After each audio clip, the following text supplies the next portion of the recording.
जय हिंद दोस्तों, कैसे हो आप सभी। उम्मीद करूंगा कि आप सभी बहुत ही बढ़िया होंगे। तो आज के इस वीडियो में हम बात करने वाले हैं एसएससी सीजीएल भर्ती 2025, जिसका आपने टीयर 1 का एग्जाम दे दिया था। और जो भी कैंडिडेट अभी तक आपने टीयर 2 की तैयारी शुरू नहीं की है, तो आप तैयारी शुरू कर दो। टीयर 1 का जो रिजल्ट है वो बहुत जल्द ही जारी होने वाला है। रिजल्ट डेट है वो आपकी आउट हो चुकी है। ऑल कैंडिडेट का जो गूगल डाटा है वो भी आपका आउट हो चुका है। कम नंबर वालों की यहाँ पर मौज होने वाली है। और जो आपका ऑल शिफ्ट का जो नॉर्मलाइजेशन मार्क्स है वो आपका क्या देखने को यहाँ पर मिलने वाला है। उसके बाद में जो आपकी रो मार्क्स कट ऑफ लिस्ट है क्या रहने वाली है, तो पूरी डिटेल से इस वीडियो में हम बातें करने वाले हैं। तो वीडियो में लास्ट तक जरूर बने रहना। जो कैंडिडेट वीडियो में नए जुड़े हैं वो एक बार चैनल को सब्सक्राइब जरूर कर लेना, जिन्हें उन्हें जितनी भी भर्तियों की अपडेट है वो सबसे पहले आपको मिलती रहे। तो सबसे पहले मैं बात करूं कि जो आपका एसएससी सीजीएल का जो री एग्जाम हुआ था वो कब हुआ था। वो आपका एग्जाम हुआ था 14 अक्टूबर को, आपका री एग्जाम कंडक्ट करवाया गया था। अब मैं बात करूं कि आपका रिजल्ट है वो आपका कब तक है जारी होगा, तो लगभग लगभग चांस है कि आपका रिजल्ट है वो नवंबर के लास्ट वीक तक आपका रिजल्ट है वो जारी होने के पूरे पूरे यहाँ पर चांस है कि नवंबर के लास्ट तक आपका रिजल्ट है वो जारी कर दिया जाएगा। बात करूं टीयर 2 के अंदर, टीयर 2 का जो एग्जाम है वो आपका कब तक होगा, तो यदि नवंबर के लास्ट वीक तक आपका रिजल्ट है वो जारी कर दिया जाता है, तो लगभग लगभग चांस है या तो जनवरी के लास्ट में या फिर फरवरी के फर्स्ट वीक तक आपका टीयर 2 का जो है एग्जाम में कंडक्ट करवाया जाएगा। ठीक है। अब मैं बात कर लेता हूं कि जो आपकी टोटल कितनी पोस्टें थी, तो टोटल आपकी पोस्ट है 14,582 यहाँ पर टोटल वैकेंसी है। जिसके लिए कितने कैंडिडेटों ने यहाँ पर फॉर्म अप्लाई किया है, तो लगभग आपके 28 लाख ऐसे कैंडिडेट हैं जिन्होंने क्या किया है, यहाँ पर फॉर्म में अप्लाई किया है। अब ये तो है नहीं कि 28 लाख के 28 लाख कैंडिडेट ही यहाँ पर एग्जाम दे देते हैं, तो यहाँ पर प्रेजेंट कितने हुए थे, तो लगभग आपके 15,30,000 ऐसे कैंडिडेट हैं जिन्होंने क्या दिया है, यहाँ पर एग्जाम में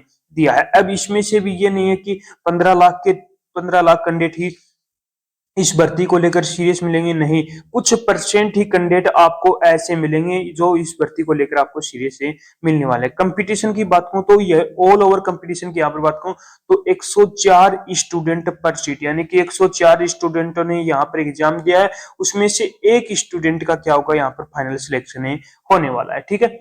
बात करूं टीयर 1 के अंदर कितने कैंडिडेटों को क्वालिफाइड किया जाएगा, तो जितनी वैकेंसी है उसके 10 गुना कैंडिडेट, यानी कि वैकेंसी कितनी है 14,582 है, इसके 10 गुना यानी कि 1,45,820 ऐसे कैंडिडेट हैं जिनको क्या किया जाएगा, टीयर 1 के अंदर क्वालिफाइड किया जाएगा। बात करूं टीयर 1 का जो कंपटीशन आपका क्या रहने वाला है, तो जितनी वैकेंसी है यानी कि 10 स्टूडेंटों ने यहाँ पर एग्जाम दिया, कितने, टीयर 1 का 10 स्टूडेंटों ने एग्जाम दिया है, उसमें से एक स्टूडेंट को टीयर 1 के अंदर क्वालिफाइड किया जाएगा। ठीक है। एग्जाम के लेवल की बात करूं तो एग्जाम का लेवल है वो आपको पता किस पर डिपेंड करता है, कैंडिडेट पर डिपेंड करता है। जिस कैंडिडेट की अच्छी खासी तैयारी है उसको पेपर आसान लगता है, जिसकी तैयारी कम है उसको पेपर हार्ड लगता है। तो एग्जाम का जो लेवल है वो कैंडिडेट पर डिपेंड आपका करता है। ठीक है। अब मैं बात कर लेता हूं कि जो आपका एग्जाम का लेवल, आपका सब्जेक्ट वाइज एग्जाम का लेवल की बात करूंगा, और जो गुड अटेम्प्ट आपका क्या रहने वाला है। तो जीके और जीएस के अंदर आपके 25 क्वेश्चन है, तो जीके जीएस का चाहे कोई भी भर्ती देख लेना, उसके अंदर जीके जीएस का जो पार्ट है वो आपको हार्ड ही देखने को मिलता है। ठीक है। यहाँ पर जीके जीएस के अंदर यदि गुड अटेम्प्ट की बात करूं तो जिस भी कैंडिडेट के 12 प्लस क्वेश्चन सही हो रहे हैं, तो वो कैंडिडेट क्या है, यहाँ पर सेफ है रहने वाला। मैथ्स की बात करूं तो मैथ के आपके 25 क्वेश्चन है। यहाँ पर यदि बात करूं पार्ट की, मैथ का पार्ट क्या रहा है, तो मैथ के पार्ट के अंदर मॉडरेट टू आपका हार्ड बता रहे हैं। तो यदि मैथ के अंदर गुड अटेम्प्ट की बात करूं तो जिस भी कैंडिडेट के 17 प्लस क्वेश्चन जिस भी कैंडिडेट के सही हैं, तो वो कैंडिडेट भी क्या है, यहाँ पर सेव रहने वाला है। इंग्लिश की बात करूं तो इंग्लिश के आपके 25 क्वेश्चन है।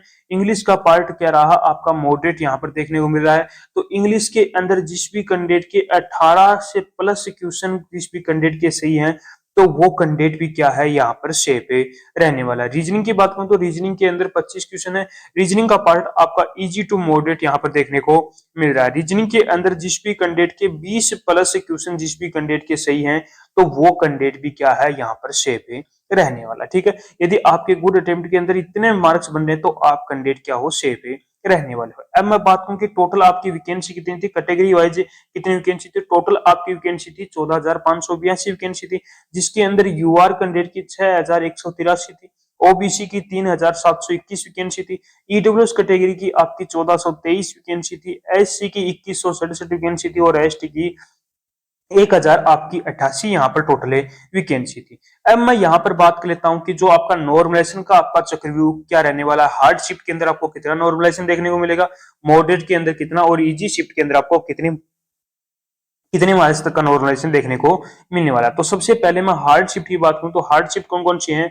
18 सितंबर की सेकंड और थर्ड शिफ्ट, 16 सितंबर की सेकंड थर्ड शिफ्ट हो गई, 12 सितंबर की फर्स्ट सेकंड शिफ्ट हो गई, 15 सितंबर की फर्स्ट और थर्ड शिफ्ट हो गई, 20 सितंबर की फर्स्ट सेकंड शिफ्ट हो गई, 14 सितंबर की फर्स्ट शिफ्ट हो गई, 13 सितंबर की थर्ड, 23 सितंबर की फर्स्ट, 25 सितंबर की सेकंड और 24 सितंबर की सेकंड। ये शिफ्ट क्या है, आपकी हार्ड शिफ्ट है। यदि इन शिफ्टों के अंदर जिस भी कैंडिडेट ने एग्जाम दिया है तो उस कैंडिडेट को मिनिमम 9 मार्क्स से और मैक्सिमम आपको 12 मार्क्स तक का यहाँ पर नॉर्मलाइजेशन में फायदा देखने को मिलने वाला है इन हार्ड शिफ्ट के अंदर। ठीक है, अब मैं बात कर लेता हूँ जो आपकी मॉडरेट शिफ्ट कौन कौन सी है।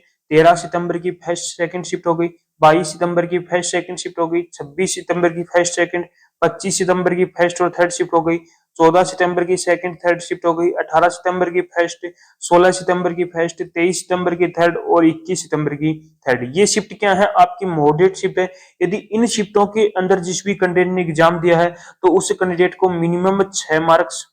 मिनिमम उस कैंडिडेट को 6 मार्क्स और मैक्सिमम आपको 8 मार्क्स तक का यहाँ पर नॉर्मलाइजेशन में फायदा देखने को मिलने वाला है। ठीक है, अब मैं बात कर लेता हूं जो आपकी इजी शिफ्ट है, यानी कि जो आपकी हार्ड शिफ्ट है, जो आपकी मॉडरेट शिफ्ट है, उनके अलावा जो आपकी शिफ्ट बच गई वो क्या है, आपकी इजी शिफ्ट है। यदि इजी शिफ्ट की बात करूं तो इजी शिफ्ट के अंदर जिस भी कैंडिडेट ने एग्जाम दिया है तो उस कैंडिडेट के किसी शिफ्ट के अंदर 0 मार्क्स, किसी शिफ्ट के अंदर 1 मार्क्स आपका घट भी सकता है, किसी शिफ्ट के अंदर 2 मार्क्स भी और किसी शिफ्ट के अंदर आपके 3 मार्क्स भी आपको यहाँ पर घटने को देखने को मिलने वाले हैं। तो जो आपका नॉर्मलाइजेशन का जो काफी बच्चों का डाउट था वो भी मैंने क्लियर कर दिया है। अब हम बात कर लेते हैं जो आपकी एक सटीक कट ऑफ यहाँ पर क्या देखने को मिलने वाली है। तो सबसे पहले मैं यहाँ पर बात कर लेता हूँ यूआर कैंडिडेट की।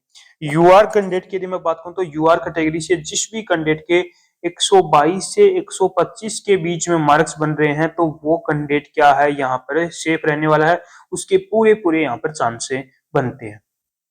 ओबीसी की बात करूं तो ओबीसी के अंदर जिस भी कैंडिडेट के 120 से लेकर 123 के बीच में मार्क्स बन रहे हैं तो आप भी कैंडिडेट क्या हो यहाँ पर सेफ रहने वाले हो, आपके भी यहाँ पर पूरे पूरे चांस बनते हैं। ईडब्ल्यूएस कैटेगरी की बात करूं तो ईडब्ल्यूएस के अंदर जिस भी कैंडिडेट के 118 से लेकर 121 के बीच में मार्क्स हैं तो वो कैंडिडेट भी क्या है यहाँ पर सेफ रहने वाला है। एससी कैटेगरी की बात करूं तो एससी कैटेगरी के अंदर जिस भी कैंडिडेट के 106 से लेकर 110 के बीच में मार्क्स बन रहे हैं तो आप भी कैंडिडेट क्या हो यहाँ पर सेफ रहने वाले हो, आपके भी यहाँ पर पूरे पूरे चांस बनते हैं। एसटी कैटेगरी की बात करूं तो एसटी कैटेगरी के अंदर जिस भी कैंडिडेट के 98 से लेकर 100 के बीच में मार्क्स हैं तो वो कैंडिडेट भी क्या है यहाँ पर सेफ रहने वाला है। यदि आपके इतने मार्क्स बन रहे हैं तो आप कैंडिडेट आज से ही अपनी टीयर 2 की तैयारी करना जल्द से जल्द स्टार्ट कर दो, क्योंकि टीयर 2 का जो एग्जाम है वो आपका बहुत जल्दी देखने को मिलने वाला। जनवरी या फरवरी के अंदर आपका टीयर 2 का एग्जाम कंडक्ट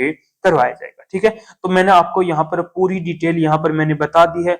यदि अभी भी कोई बच्चे का कोई डाउट बचा हो तो वो कमेंट बॉक्स में कमेंट जरूर करना, और एक बार कमेंट बॉक्स में कमेंट करके एक बार जरूर बताना कि आपके कौन सी शिफ्ट में आपने एग्जाम दिया है और आपके कितने मार्क्स बन रहे हैं, तो उसका रिप्लाई मैं बहुत जल्द ही आपको करने वाला हूं। तो उम्मीद करूंगा कि आपको हमारा ये वीडियो पसंद आया होगा, तो एक बार लाइक शेयर सब्सक्राइब जरूर करना और एक बार कमेंट करके मुझे जरूर बताना कि आपको हमारा ये वीडियो कैसा लगा, और एक बार चैनल को सब्सक्राइब जरूर कर लेना जिससे आपको हर एक भर्ती की अपडेट आपको सबसे पहले आपको हमारे चैनल पर मिलती रहे।